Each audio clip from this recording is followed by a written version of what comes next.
Good morning, everyone, and good afternoon and good evening, depending on where you are coming into this seminar from. My name is Tegan Blaine, and I am the Director for the Program on Climate, Environment, and Conflict at the U.S. Institute of Peace. Allow me to start today by thanking our panelists, organizers, and every one of our viewers for joining us today online. The U.S. Institute of Peace is a national, nonpartisan, independent institution founded by Congress and dedicated to the proposition that a world without violent conflict is possible, practical, and essential for the U.S. and global security. Today's seminar is part of USIP's Program on Climate, Environment, and Conflict, which was launched in 2021. The Program on Climate, Environment, and Conflict focuses on three main thematic areas: migration and displacement related to climate and environmental change, transboundary water issues in a changing climate, and a just transition to sustainable economies. Now, I'd like to set the stage for today's discussion. Our world is grappling with accelerating climate change, expanding biodiversity loss, and growing pollution. Meanwhile, the challenge to divest from fossil fuels and successfully transition our energy and production systems is testing the political will of governments, businesses, workers, and populations like never before. We look forward to exploring together the topic of today's seminar: how to prevent risks of social unrest as our world transitions to more sustainable use of fuels and more sustainable economies, and what we can do to promote equitable and just transitions for all. Today's conversation follows a virtual seminar that we hosted earlier this year on the conflict risks in oil-dependent nations from what experts call traumatic decarbonization. With that background complete, I'd like to introduce our four guest speakers. Dr. Mustafa Kamal Gay is the director of the Priority Action Program for Just Transitions towards Environmentally Sustainable Economies and Societies at the International Labor Organization. Based in Geneva, Mustafa has held several positions in the United Nations system. Prior to joining the UN, he spent 12 years working across Asia with the Institute for Global Environmental Strategies in Japan. Mustafa holds a PhD from Nagoya University and currently serves on several boards and steering committees at the OECD and the UNFCCC, among others. Dr. Elizabeth Rupert-Bollmer is a lead economist in the Jobs Group at the World Bank. As part of the Social Protection and Jobs Global Practice, she leads engagements on the informality agenda, gender gaps in labor outcomes, and environmentally and socially sustainable job transitions. Elizabeth has extensive operational and research experience in fragile states across South and East Asia, Latin America and the Caribbean, the Middle East, and North Africa. She also holds a PhD in economics from the University of Maryland. Leva Stoltenberger is joining us not from Paris today, but elsewhere. Leva is an advisor to the director and policy analyst at the OECD Center for Wellbeing, Inclusion, Sustainability, and Equal Opportunity. She has over 10 years of experience in public policy. Her expertise covers multidimensional measurements and policy agendas, notably the SDGs and several OECD frameworks for well-being, as well as for policy action on inclusive growth. She was a contributing author of the 2021 OECD Inequalities Environment Nexus report. Before joining the current center, Leva was an advisor to the OECD Secretary General. She holds a master's in international political economy from the London School of Economics. Finally, and certainly not least, we are pleased to welcome Sonia Mistry. Sonia is the Climate and Labor Justice Global Lead at the Solidarity Center, where she most recently served as Senior Program Officer in the Center's Asia Department. Sonia has supported worker rights and union building programs throughout South Asia, including Bangladesh, India, the Maldives, Nepal, and Sri Lanka. Before her work in this region, she supported programs in sub-Saharan Africa as well. Prior to joining the Solidarity Center, Sonia was a Service Employees International Union organizer. She holds a master's in international affairs from SIPA at Columbia University. To all of you, we're thrilled to have such a diverse group here for today's exchange. So the first part of our discussion today will focus on the challenges that we see in implementing sustainable transition programs. Sonia, if I may begin with you to kick us off, I'm wondering if you could share a bit about why we often see workers resisting the move away from polluting industries around the world. Thanks so much for having me, Tegan. I'm so glad to be part of this really important conversation. And I really appreciate the chance to unpack this narrative that workers and their unions are resisting progress or opposing climate action. It's not that workers are resisting economic change. What they're resisting are the economic forces pushing them into precarity, denying them voice, and undermining their rights. In most cases, climate action has simply not been tied to the rights and welfare of workers, and as a result, have often had the unintended consequences of leaving workers behind, which creates vulnerability and erodes resilience. Many of the sectors or industries targeted for transition, such as energy or transportation, are also ones where workers are well organized and have struggled over many years to turn often dangerous jobs into family-sustaining ones. In many of the countries where the Solidarity Center works, there are already high levels of unemployment, and a significant percentage of workers are employed in the informal economy outside of formal labor protections. Most workers lack access to basic social safety nets. So transitioning out of sectors like coal without ensuring access to high quality jobs for impacted workers, and ideally union jobs, will push people into highly precarious conditions and erode the collective power that they've achieved in environments that already see high levels of power imbalance. The other point that I'd like to emphasize is this distinction between consultation and negotiation. There's been a strong push to ensure that impacted communities are consulted in the development of climate policies and actions. However, consultations are voluntary processes and they have minimal accountability. Ultimately, it's the private sector and governments, the power holders, who make the final decision. Trade unions, on the other hand, are legally protected organizations of workers with the ability to negotiate binding and enforceable agreements.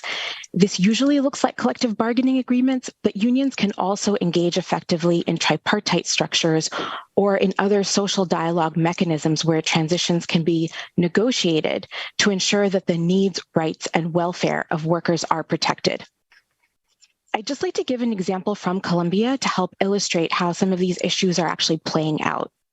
So Colombia is one of the top coal producers globally, and at least 40% of the country's exports are fossil fuels. And yet the country is making significant energy transition efforts. Coal has contributed significantly to the GDP, especially of coal-producing communities, where we have to remember that livelihoods were displaced just to take over land to mine coal in the first place. So for an energy transition to be just in Colombia, the needs of more than 100,000 workers have to be accounted for through negotiation with those workers. In December of 2020, the largest labor federation in Colombia, along with its mining and energy sector affiliates, released a joint declaration calling for the country to meet its commitments under the Paris Agreement, while also ensuring that worker rights are protected. They recognize the need for an energy transition, but they maintain that it must be through negotiation with the unions. There should be a clear plan to advance access to decent work for impacted workers and communities. So fast forward, there have been multiple mine closures in Colombia, and workers have been laid off in mass. So of course they resisted these terminations, but this is the only part of the story that gets told again and again, and not just in Colombia, that workers are resisting the transition to a cleaner, greener economy, or that they're resisting climate action. And I'd just like to wrap up with a poignant quote from a coal sector union leader who really says it better than I can. He says, "They should have listened to us as a trade union. At the time, we proposed moving in accordance with the Paris Agreement signed by Colombia. We called for ways to prepare ourselves for the process of energy transformation. If we had been able to begin a better reconversion process for the workforce, the workers would now be headed in new directions with new opportunities. We would not be a region in crisis without hope and without possibilities." And this is what workers are actually resisting. They're resisting transitions that only serve multinationals, the wealthy and the powerful, and not the people who are the most impacted. Back over to you, Tegan. Thank you, Sonia. I really appreciate that introduction. I think there are a couple of key points that you're bringing up here. Number one, it's not the transition by itself that's the issue. It's really the process through which it's done and how much preparation and support that communities are given to enable that transition. And then number two, the point that you're making about the difference between consultation and negotiation is such an important one for me, because the consultative process still leaves the power in the decision maker's hands, whereas negotiation really implies a shared sense of power around those decisions. So those are some really key points to begin today's discussion. Leva, could we turn to you now? I know that you've worked quite a bit in the range of challenges that workers face, and I'm wondering if you could say a bit about all of those issues and opportunities to better support workers in economic transitions. Thank you, Tegan, and also hello to everyone wherever you're joining us from, and thank you so much for the opportunity to contribute to this discussion. Indeed, distributional impacts of the just transition, and including on workers and their families, has been a focus on our recent work at the OECD Center for Wellbeing, Inclusion, Sustainability, and Equal Opportunities. For example, the study that you already mentioned when introducing me, the study on the inequalities environment nexus towards a people-centered green transition, was work where we looked at the cost of climate inaction as well as action, and exploring the impact on workers. And while there is consensus that the aggregate effects on the employment are expected to be limited, they, however, will be very concentrated in certain geographies, and workers and families will need support in the transition there. Let me just maybe qualify that in our study, we look primarily at the OECD countries, so there might be quite large differences with what's happening elsewhere.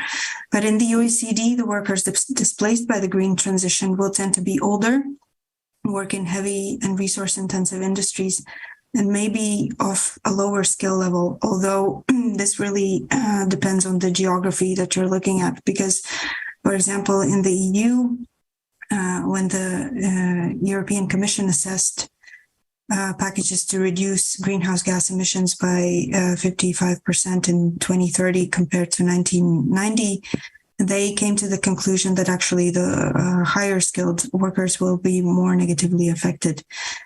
I also want to mention that there's a gender dimension to this discussion, because most of the losing industries tend to be dominated by males. However, in the STEM and renewable energy fields, where many of the opportunities are located, we see that women's participation still tends to be low, and currently women hold about 1/3 of technical and management positions in these industries.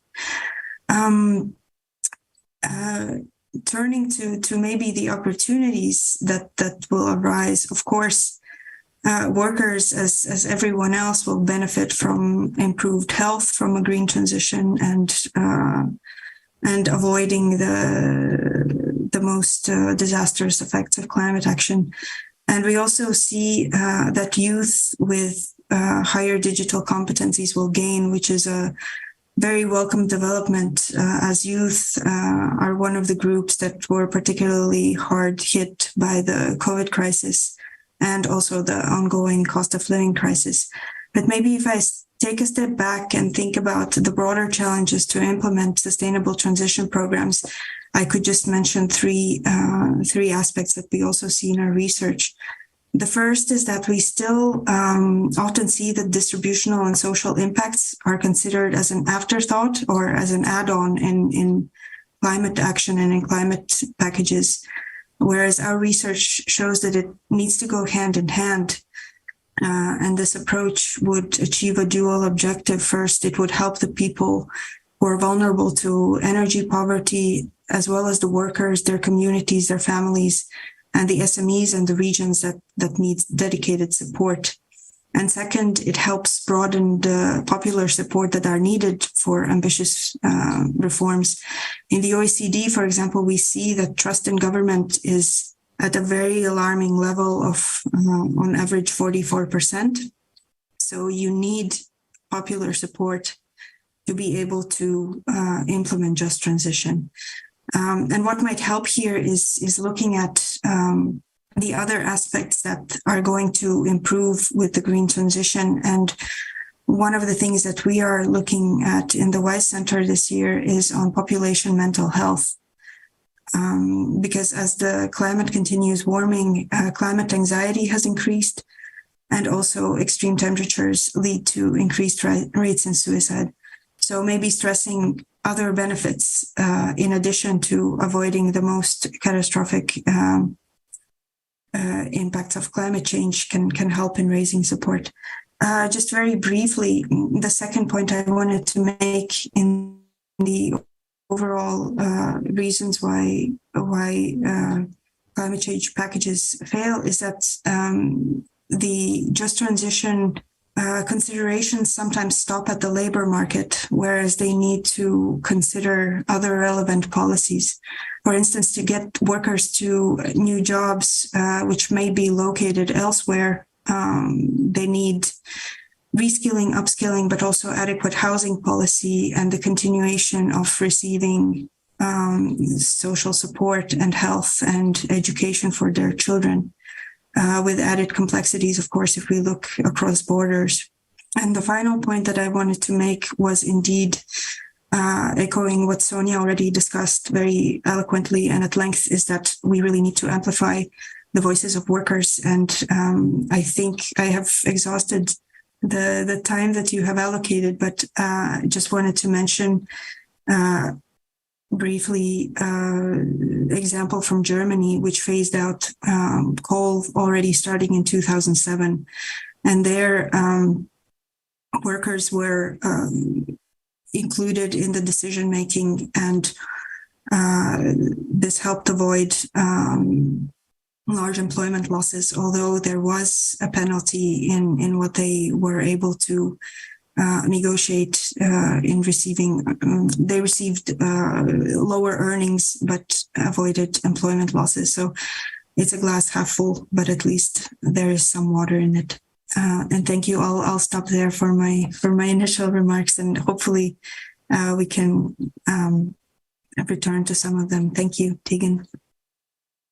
Thank you so much, Leva. I'm also finding an incredible value in what you're saying, and just a couple of points that I'd like to highlight from what you said. Number one, I really appreciated kind of the rundown of how different groups may or may not benefit from the transition. But you also highlighted mental health, which I think is a really rare point in this conversation, and one that probably deserves quite a bit more thought and emphasis in these conversations, not only along the lines of the stresses caused by climate change and the value inherent in feeling as though you're making a difference, but also the issues related to rising heat and the association with increased violence, probably the stress from thinking about geographic moves in order to follow new labor markets and so on. And then just being able to articulate that this isn't just about a labor transition, but it's about a transition of communities. And what does this mean for issues like housing, education, health services? All of those things are really critical points, I think, in figuring out how we support workers. Leva, you also mentioned briefly the role of trust in government during these transitions, and that sets the stage well for where I'd like to turn next, which is the question of what are the roles for government and the private sector in this equation? And at least for a few early remarks on that, I'd like to turn to you, Elizabeth. I was wondering if you could discuss how the risks of labor transition breakdowns can be exacerbated by wider economic policy. And in addition, what is the difference when energy generation is controlled by the government versus the private sector? Thank you very much. And thanks for inviting me to be part of this panel and weigh in and listen to the complementary perspectives of the different speakers. So I'm glad you asked about taking this sort of step back about the broader economic policy. And it's not only the sort of the negative, what can governments do about the negative transitions? There's a lot that governments need to do to facilitate a positive, productive transition to what? I mean, that's the question, right? What are workers, what is the economy transitioning to? And it needs to be this more innovative, greener, sustainable space. So there's a lot that governments need to do. Part of that, though, is facilitating, laying the groundwork, making sure that the policy framework and the programs and the incentive structures and the institutions are supportive of not only the private sector to be innovating and creating these alternative jobs, but also making sure that, you know, the social protection systems and safety nets are in place during a transition that hopefully is a short-term transition to this more vibrant economy. In terms of the positive role of government, there's sort of direct investment and investment policy directions. And clearly governments are the ones that are taking these, making these climate commitments in the first place to meet the Paris targets and CO2 reductions. And within that framework, they're setting then the large investment directions, let's say, in terms of decarbonization, renewable energy, whether they're investing directly themselves or facilitating that investment. They need to be investing upfront in terms of research and development, sort of stimulating innovation, whether that's at the large industry level or at the more smaller producer level. And, you know, a lot of the focus has been on the energy transition, but we know that other sectors are great. Agriculture is one of them. And in the client countries of the World Bank, these are lower income countries, agriculture still is a very large activity in those economies, and transport's a big contributor as well. So, and some of the other speakers have already alluded to this, making sure that the broader framework of policies that go across sectors are complementary and conducive and incentivizing the shift is quite important. I might shift a little bit to the coal transition, just transition discussion, where the World Bank has been engaged. I'm on, as many of you know, the World Bank does a lot of project work, but we also do a lot of analytical and advisory work, and that's the side that I work on. And part of and everyone and some of the speakers have mentioned this already, moving into this space, we all look to the past to see what worked in the past or what didn't work in the past. And a lot of the lessons and a lot of the directions that Liva has mentioned and Sonia is informed by those negative lessons, right? And those lessons really came from a couple of different sources, but the focus on closing, and we'll keep with coal mines, but you can broaden this to fossil fuel as well. When the coal mines were closed, a lot of these coal communities are remotely located and they're dependent on coal. And because, you know, coal is an extractive activity, it tends to distort the labor market. The labor markets are then not very diversified. So when you close a mine, where can the workers go? And this is why we need the transition to what, which is creating these alternatives. There's a local versus national tension here as well. And some of the other speakers have alluded to it. And part of our work, I want to say two things. So one is we're very much looking at the measurement side. So who are the workers and communities that are affected? So it's the coal workers in the case of coal, but it's also workers in the coal value chain, the SME in the coal value chain, but it's also workers who are in the local small, medium enterprises, the micro enterprises, those that are providing the goods and services to coal miners and their families.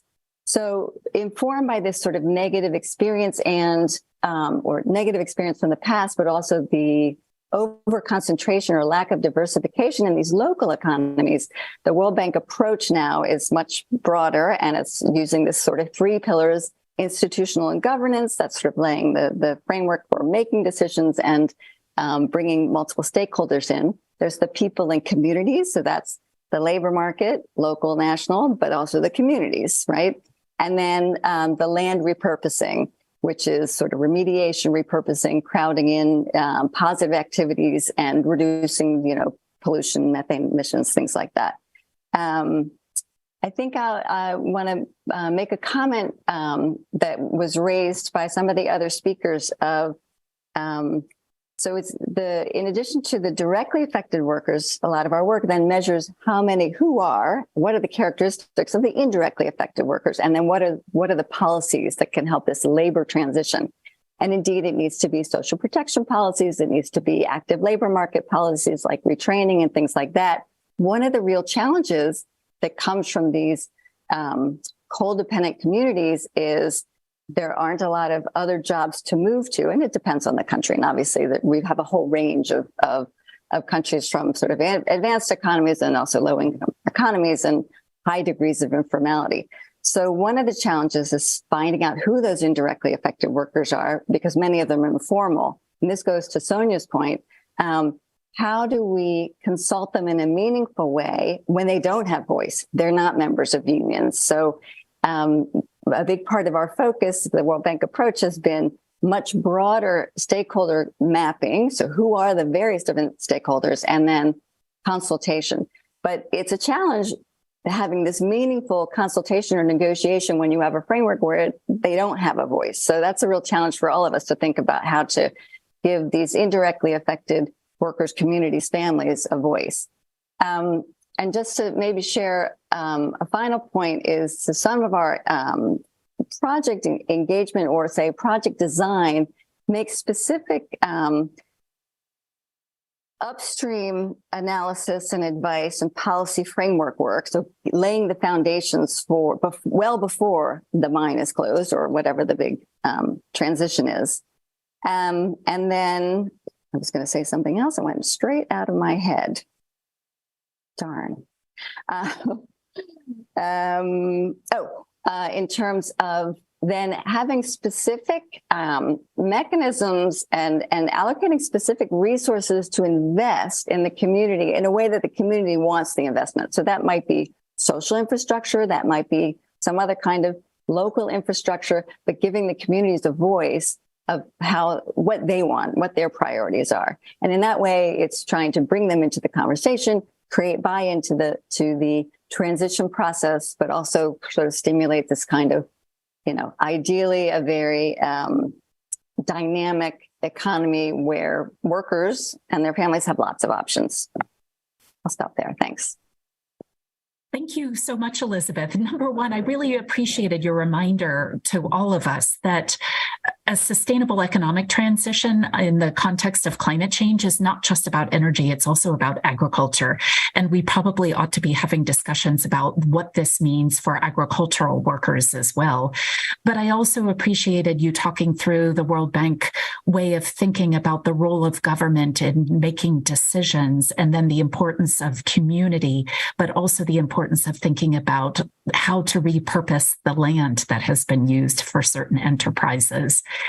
And the recognition that there are so many secondary workers who are really dependent upon energy production, but are not necessarily directly workers in the energy sphere, but are often working in the informal economy, who don't necessarily have established ways to provide input into decision-making, especially government decision-making. That is also a really critical issue to remember. How do we develop decision-making processes that are often led by government that really engage all the members of a community, and not just the workers who have access to groups that will help advocate for their interests and participate in negotiations. Just a note, everybody, soon we will be moving to questions, and I'm already seeing a couple of questions coming in. Please feel free to start. If you have questions, start sending them our direction, and we'll get to those in about 5 minutes. But first, before we do audience questions, I'd like to turn to our last speaker. Mustafa, you have such rich experience in the international policy realm, both through the ILO currently, but also you've worked in international climate change negotiations and discussions as well. I'm really curious what that space contributes and what you think international policy development can really achieve in terms of helping support peaceful energy transitions. Thank you very much, Tegan. Obviously, as you said, international policy development has an important role. First of all, because the questions that governments and member states and society in general are trying to address are of global nature. They require global policy responses, and those frameworks are critical. They cannot be addressed through action by single nations. Now, having said that, I see three possible ways through which international policy development has a critical role. One is first to set the narrative right, to understand very well what is the nature and scale of changes that could happen in the economies and societies in the context of the ecological transition. And I think Elizabeth, Riva, and colleagues have spoken about that role of research and understanding. And I think what is clear now from most studies, those by the ILO and others, is that globally speaking, we can be on a positive narrative. Ambitious decarbonization can lead to more and better jobs. It can increase social equity. It can advance social justice. But this has to be conditional to the right policy frameworks. So first, that narrative, I think, when set right, it's going to help us a lot. And I want to say that here in the International Labour Organization, when I came to the ILO 10 years ago from UNEP, I was surprised to see that the constituents at the forefront of the environmental sustainability agenda were the trade unions. I was thinking that unions would be worried about losing jobs in the green transition, and they want to stop it, to stop it, and or at least to not fast track it, but not that. That was the opposite. And gradually I realized that the trade unions understand that this is a direction of travel, but it has to be done in a way when, like Sonia said, listening to those that are going to be impacted, and they had solutions at the table. So therefore, that narrative, I think, is critical. The second is about the policy development. Obviously, we are not on a climate and an environmental agenda. I think everyone understands that the process of decarbonization is a deep economic and social transformation. That's what is required. And we cannot achieve that simply by sitting in climate negotiations with representatives of ministries of environment and climate. Increasingly, countries are having representatives in the climate negotiations coming from economic planning, development, ministries of finance, industry, and labor. So that policy framework that is coherent is going to be critical. And another element of that policy framework is that the focus has been on ambition. And ambition has focused, in my view, on the numbers, 1.5 degree, 2.5 degree. But we think that ambition is not just about numbers.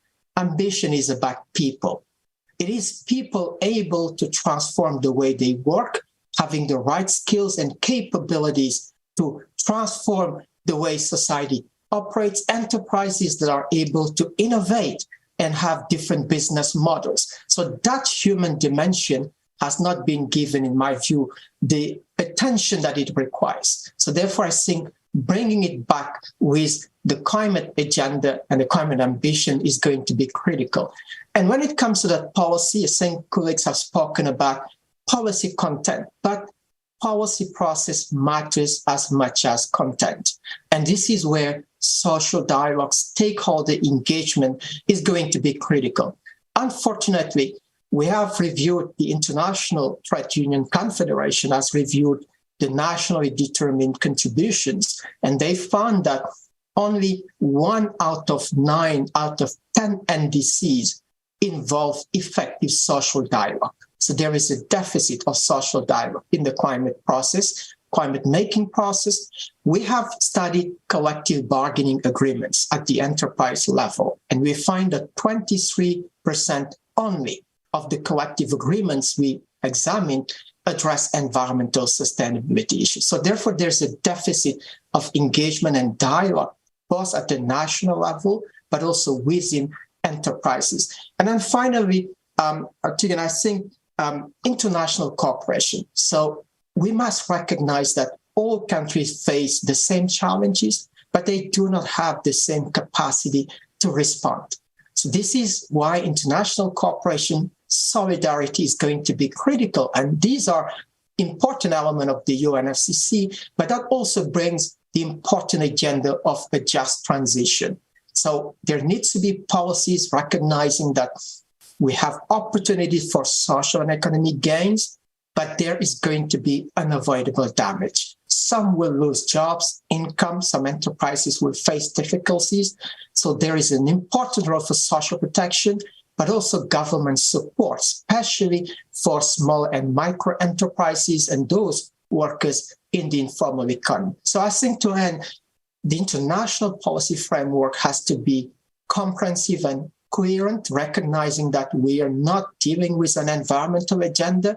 We're addressing a matter of economic and social transformation, that the gains and losses are sometimes geographically concentrated. They don't happen at the same time, and policymakers must address those disconnection in terms of location and time. And finally, have the means for action for all countries, and making sure that international cooperation and sharing of experiences can make that collective action possible for all countries, whatever their levels of developments are.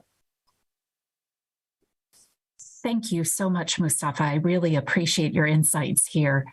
It was really wonderful to hear you pick up on a point that Sonia made at the beginning of this discussion about unions actually very much being on board with this transition and just want it to be well planned for and thoughtful, but they are ready to be in the forefront of thinking about creative solutions. But I think your point about how, at least within the climate change negotiations, we focus so much on targets and we've lost the centering of populations, of humans in this equation is so important. I was already aware that a lot of the nationally determined contributions under the UNFCCC don't bring up issues related to social dialogue and how we effectively engage communities in this kind of transition. But the numbers that you bring up are quite stark. And thinking about how we as a global community do that better is just so important when we're dealing with this kind of absolute transformational change across economic and social systems. So thank you very much for your insights. We're beginning to get a few questions from the audience, and I'd like to start with one about efforts to open new green jobs facilities close to areas where coal plants are closing. I'm wondering, Elizabeth, whether this is something that you'd be willing to talk about first, about the repurposing of land that was traditionally used for coal. Is it possible? Are there good examples of that being transitioned to new green jobs facilities? What other things is that land being transitioned to that provides jobs for communities? Thank you very much. It's a great question. I'd be happy to share a few comments. So as I mentioned, a lot of the repurposing, if it's a coal mine closure or coal power plant, we need alternative sources of energy, right? So that's sort of the obvious repurposing would be for renewable energy. And in sort of World Bank engagement, we've been trying to promote that generally, but if we're doing land use repurposing assessment, and we have a new tool that looks at the physical attributes of the mining lands to see what they would be conducive to. So some of those are renewable energy, but sometimes it's not. You know, in Bosnia, not a lot of sun. So yes, you could do some renewable energy there. That would be solar PV. Some places, wind might be a better option, but it might not be in the coal communities themselves. So one of the real challenges is generating local jobs, and the the renewable energy activity tends to be less labor intensive than coal mines. So even if you repurpose the land entirely, it would not create as many jobs as probably the displaced miners and non-coal sector workers. So it's a real challenge attracting new private investment. There's sort of repurposing for tourism. There's a famous example in Germany where they converted that area and it was near a large city, so it became a tourism amenity. That can work in some settings as well. I think the key is the economic diversification, because there's no silver bullet. And precisely because many of these coal regions are not very close to urban centers, a green jobs center, which sounds nice in theory, is mostly not very practical, because it sounds like a large scale thing. And if, these mines have 800 workers, 2,000 workers, just setting up a new business to absorb them is simply not feasible, especially, you have to attract that private investment. And then private investor might say, well, I don't really want to be in this remote community. I'd much rather be in this suburban area that has better urban links. So it is a challenge. The other way that governments should be and can be thinking about it, and we're thinking about it, as whether there are sort of mobility incentives, mobility grants to help workers move to where they're more dynamic areas of green job or sustainable job creation.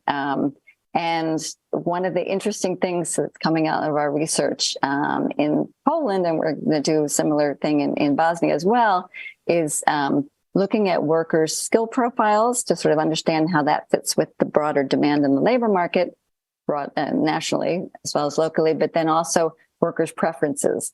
And a very strong finding coming out of Poland is that people don't want to move. So this is a real challenge. And I understand that.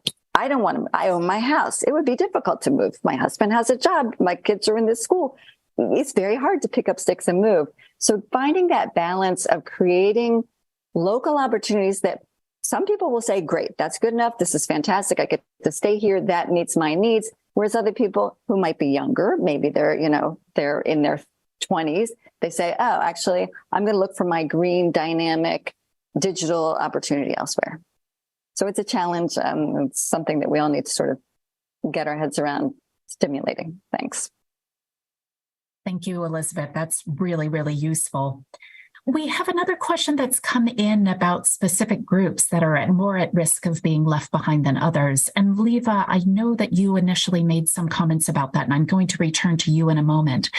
But first, Mustafa, you had referenced how certain geographies may get left behind, are more at risk than others. And I'm wondering, from a bigger picture, do you see certain types of countries, for example, being left behind more easily in this transition that we really need to pay more attention to? And then I'll turn to Leva to ask you as well to give us a little bit more insight into specific groups being left behind. Well, I would think that the countries that depend more and so heavily on fossil fuels would be most challenged than others, because as colleagues have said, when there is a coal mine or a coal plant somewhere, it is not just one single isolated business. Often they drive a whole ecosystem of that community with upstream and downstream. So therefore, closing down a coal mine or coal power plant is impacting a whole ecosystem of a community. Now, how you help with that economic transformation and diversification is where the challenge is. And so many of the countries that are going to be needed to decarbonize are also countries that have less capacity. In Africa, in Nigeria, there are many countries where already development challenges are there at the center, but those are the ones that are needed to make a bigger step forward in the decarbonization. So I think those communities where the whole economy is so heavily dependent on fossil fuels, where there are many informal workers, require particular attention. And I think the just energy transition partnerships that are being promoted by the UN and a range of partners is going to be important, because that could target countries that are needed for high ambition but where the social and socioeconomic consequences are critical, and where, again, as we mentioned earlier, international collaboration and solidarity is going to be indispensable. Great point. I really appreciate that, especially bringing in some of these development issues that are related to economies that are highly dependent on fossil fuels. Levi, is there anything more that you'd like to say about at the community level and the types of groups that are more at risk of being left behind than others? Thank you, Tegan. Excellent question. And I think I want to mention a few groups that are going to be affected by the green transition, but looking beyond the workers. And I think what we are already seeing in the OECD countries in the context of the ongoing crisis of living costs is that many vulnerable households are more prone to energy poverty than we saw before the COVID crisis and before Russia's war in Ukraine. And I think that we will see similar effects from the transition to renewable energy sources, where we could see that that energy prices are likely to go up, with impacts not only on energy prices per se, but also, of course, ripple effects across consumption baskets. And we are currently finalizing a project where we're looking at the living costs, and we see that that different households are affected differently. For example, those households that pay more for energy are going to feel the impacts in a more serious way, and these tend to be either low-income households or households that are more in a rural setting, and also in the green transition, where some of the policy action is going to be towards more efficient energy use in housing, for example, through insulation or such. This is going to increase the value of houses and apartments, but it's probably going to get more expensive for those who rent. So we're looking at various impacts beyond the labor market, and energy poverty and the risks of such are in the forefront of that. Thank you. Thanks so much, Levi. I think that really adds to what you had said before. Sonia, I think we have a question for you, and it ties into something that I had wanted to ask anyway, which was about tripartite negotiations. But the question is as follows. Are there examples of trade or labor unions that have succeeded in using their collective power to gain a seat at the table to really be involved in negotiating what these transitions look like? Yep, that's a great question, especially because it's so important to have good examples to point to find out like where is it working well. And I'll say that in South Africa, there are tripartite mechanisms where the trade unions are very, very engaged. And I'll not say that it always works perfectly, but they do have a really good example of this. The unions are also engaged in the PCC, the Presidential Climate Commission, which really is a multi-stakeholder platform to engage in really thinking through what sort of climate policy and climate action is needed and how it's going to roll out in South Africa. But there are multiple kinds of social dialogue mechanisms that do exist in the country, which, to Mustafa's point about these just energy transition partnerships, South Africa was the first place where this was rolled out. And because of these social dialogue mechanisms, labor had a proper seat at the table. And again, there are still challenges with access to timely and accurate information and always being able to be fully engaged. But at least those mechanisms exist and labor has a proper seat at the table.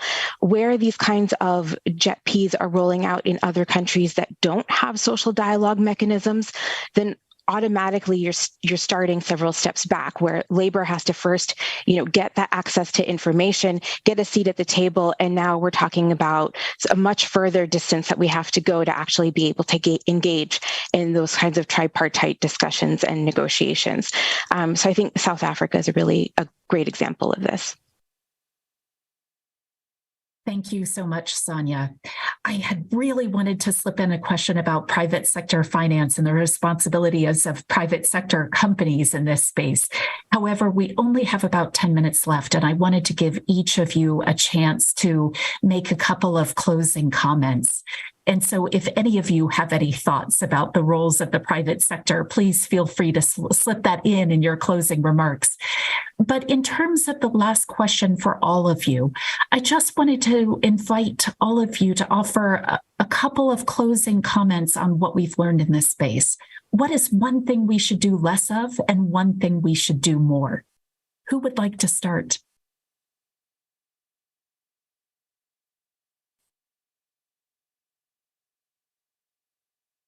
I'll go. Thank you, Elizabeth. Fill the void. So thank you very much. This has been a really interesting panel. Couple final points. So one of the things that it's doing less of, it's really doing more of is crowding in the stakeholder space, just recognizing and trying to figure out what the different stakeholders are. It's a difficult exercise, and when we do a stakeholder mapping, but even there, how do you get you've identified the group, but how do you get the voice? How do you get the person to participate and speak and represent those interests? So that's one sort of call to focus. The other point I might make is that I think there's private sector obviously needs to be the engine, and it might need help to be the engine. Hopefully that's just through policies and not, direct subsidy, but there are incentives. So that's a complicated space, but it all needs to be part of it.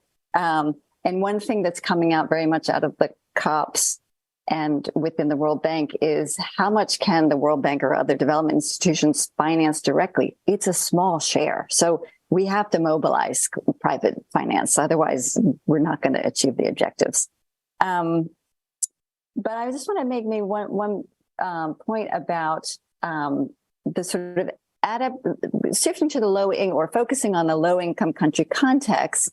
There are stimulating programs that the governments can roll out in terms of directly supporting adaptation activities. And I'm thinking of things like reforestation or payment for environmental services that can target a vulnerable area, a vulnerable community, or vulnerable workers, the workers who are in the marginal informal jobs in a particular setting, target these kind of programs to them, which has both it's meeting a climate objective, it's increasing adaptation and mitigating if you're increasing your carbon capture, for example, but at the same time providing a decent, sustainable income that then has all those positive spillover economic development effects. And, that's, in my view, and I'm not speaking for the World Bank at this point, but in my view, that is, it's an expenditure of the government that has a very high return because it will reduce social costs and social spending ultimately. So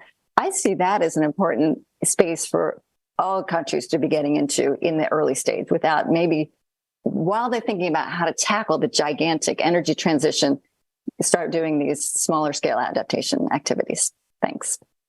Thanks so much, Elizabeth. Leva, Mustafa, Sonia, any last concluding comments, 1 or 2 minutes each? Sure, I'm happy to go. And I think, Tegan, that you won't find any of this surprising from me, but what we need to do less of is push climate action without meaningfully engaging workers and their organizations. It's not a success to train 100 people for jobs in renewables when you've also pushed 1,000 people to the brink of destitution. So we need to do less of that, making the people who contributed the least to the climate crisis be the ones who are paying the highest price for climate solutions.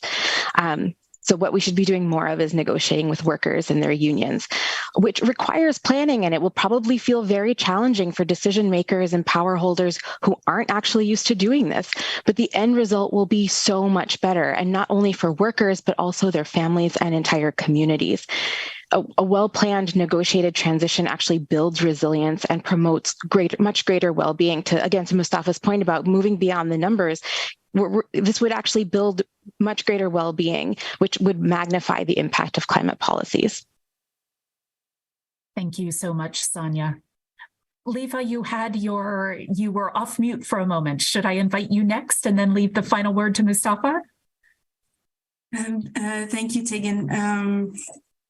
I do not have a response to what we should do less, but I think one of the things that I want to return to is the multidimensional impact that the just transition will have. And maybe one way that I would go about it is think through the various aspects it's going to affect.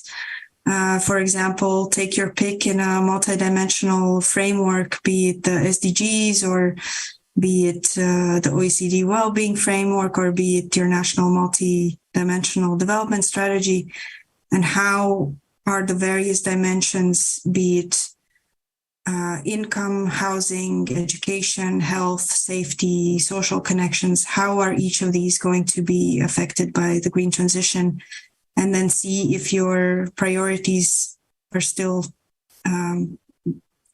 there, or whether they need to be re-examined. So I would just say more of a comprehensive, multidimensional lens to the green transition, so that it's fair for different population groups who are feeling asymmetrical effects going through it. So thank you so much. Thank you, Leva. And Mustafa, any final insights you'd like to share? Well, thank you, Tegan. First of all, I really wanted to appreciate this opportunity. It was very insightful and lots of learning from colleagues. So I would say what I think needs to be given, let's focus, not because it's not important, but as Sonia said, this focus and obsession, if you like, on ambition. 1.5, we're losing. I think refocusing the action on people. We have to make sure that enterprises, communities, people are able to transform themselves. That is what is going to lead us to ambition with numbers. And to do that with a comprehensive approach where the social policies, the industrial policies that are required are all part of the package, and to bring that at the local and context of countries. So we have a lot of opportunity, and I'm happy that Elizabeth brought the adaptation angle as well. There's been a lot of focus on mitigation, but there is an important opportunity for adaptation. We've done just last year with UNEP and IUCN an assessment of jobs who work in nature-based solutions. We find that today, 70 million people work in nature-based solutions, and there's a potential for 20 million more jobs. So there's a lot of opportunity, but it has to come in a comprehensive approach to addressing the ecological transition, not only with climate and environmental policies alone, but with social, industrial, economic policies, and bring that in the context of individual countries and communities. So I think this is a positive narrative, as we said, but it is just conditional to the right policy processes being in place with the policies and the processes involving all those that are impacted. Thank you, Mustafa. A great way to conclude this seminar. I am really struck by the fact that during this entire hour, we did not talk much about ambition, and we did not talk about technologies. We talked about communities and the impact on human beings, and how what we're facing is a huge transformational economic and social change that really means very different lives for many, many people in the communities in which they live. I want to thank all of you for your time and insightful contributions to this conversation. I hope that it was a productive exchange of views, both for all of you as speakers, but also for our viewers and people who contributed questions today. Overall, USIP is committed to creating spaces to discuss how we strive for peaceful and just transitions to more sustainable economies. Today was a wonderful opportunity to bring together our policy and practitioner communities for an evidence-based dialogue on just transitions. Many, many thanks to the four of you who served as speakers and discussants today. I appreciate what every single one of you brought to this conversation. And already, I think we've uncovered quite a few topics that might be worthy of seminars in their own rights and further conversation to dig into some of the details of some of what was discussed today.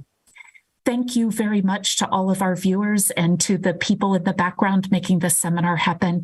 But most of all, thank you to all four of you as speakers and contributors today. Have a wonderful day, everybody.